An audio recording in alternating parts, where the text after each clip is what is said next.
दृष्टि पर महाराज जी चर्चा कर रहे थे। तो हनुमान जी की दृष्टि कितनी अद्भुत बताई।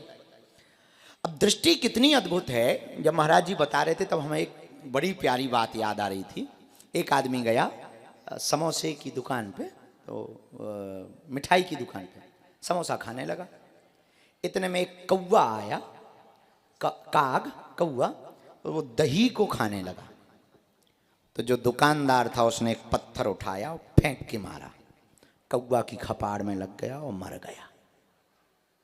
कौवा तो मर गया और सेठ भी रहा होगा हमारे तुम्हारे बीच का। तो जो दुकानदार था उसने कौवा को लिया और फेंक दिया।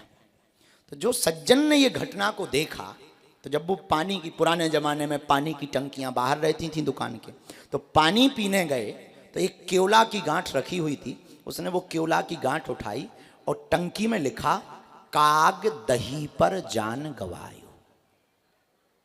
काग दही पर। अब बात समझ आ गई। उसने बहुत सरल भाषा में लिखा, एक कौवा ने दही के चक्कर में अपने प्राणों को, तो काग दही पर जान। अच्छा, वो ऊपर उसने लिखा, केवला फेंका, चला गया। इतने में दूसरे सज्जन आए। अब दृष्टि देखना कितनी अद्भुत होती। एक आदमी आए तो वो थे कवि, जैसे आप हो। कहां गए गजन जी? अब दूसरे सज्जन आए, वो थे कवि आपकी तरह। अच्छा, एक कविता उन्होंने ऐसी विवादित लिखी कि उन्हें जेल हो गई।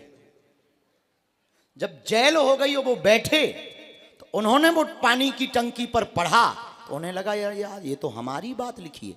उन्होंने ऐसे पढ़ा, लिखा तो उसने ऐसा था कि काग दही पर जान गवायो। इन्होंने पढ़ा, कागद ही पर जान गवायो। कागज के चक्कर में ही जान जा रही, जेल हो गई।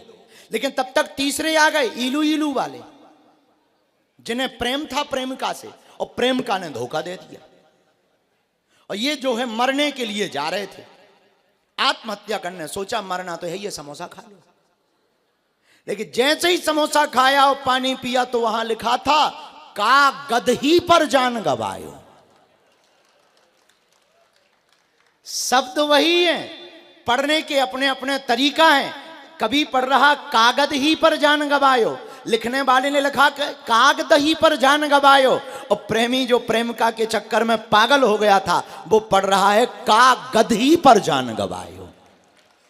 देखने की अपनी अपनी दृष्टि है। हम लोगों ने आज तक गीता को केवल भगवान कृष्ण और अर्जुन के संवाद को देखा था, लेकिन महाराज जी ने एक नई दृष्टि दी है हम सबके लिए, कि केवल अर्जुन और कृष्ण का संवाद नहीं है, गीता में हनुमान का भी बहुत बड़ा रोल है।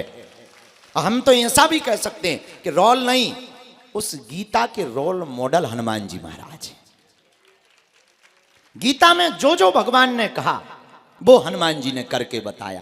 और अद्भुत बात, आज महाराज जी अभिमान की चर्चा कर रहे थे। अभिमान की बात चलते चलते हम आपको बता दें, बुरा मत मानना, अहम की अकड़ ज्यादा चल नहीं सकती। मौत की घड़ी कभी टल नहीं सकती। लूट कर दौलत भले ही जमा कर लो, पर पाप की कमाई कभी फल नहीं सकती। तो अहम की बात में महाराज जी कह रहे थे कि बल होना बड़ी बात नहीं है, बल होने के साथ साथ विवेक और विनम्रता होना बहुत बड़ी बात है।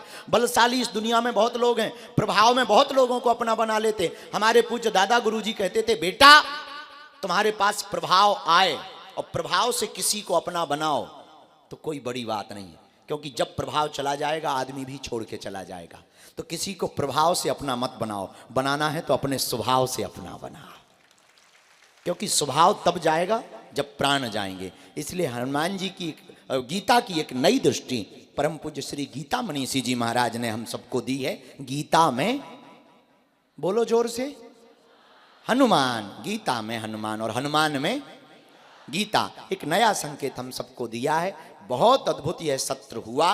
हम सब पूज्य महाराज जी के प्रति बहुत, अब क्या कहें, बार बार दंडवत प्रणाम करके महाराज जी के प्रति भाव श्रद्धा समर्पित कर रहे हैं कि इतनी अद्भुत चर्चा हम सबको श्रवण कराई। आप लोगों ने भी बहुत विनम्रता पूर्वक सुनी और बहुत सहजता, क्योंकि महाराज जी बहुत पुरानी परंपरा के, हमारे जैसे चटक पटक थोड़ी है।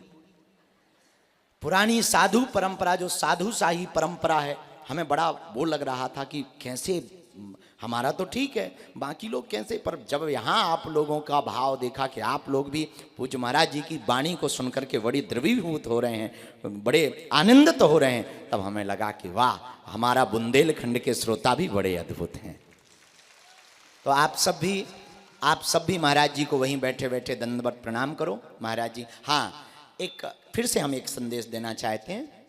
अगला महीना है दिसंबर को तारीख है 11, कितनी? अरे जोर से तो बोलो। 11 तारीख को 11 बजे महाराज जी, पूज्य महाराज श्री जी का संकल्प है, 11 तारीख को 11 बजे एक साथ गीता पाठ 1 मिनट। फिर से सुनो, 11 तारीख को 11 बजे एक साथ गीता पाठ 1 मिनट। ये पूज्य महाराज जी ने जियो गीता, चलो जी गीता की ओर। गीता अद्भुत सदग्रंथ है, क्योंकि बाकी ग्रंथ तो सब संतों ने लिखे हैं, कहे हैं, पर गीता एकमात्र ऐसा सदग्रंथ है जैसे स्वयं भगवान श्री कृष्ण ने कहा है।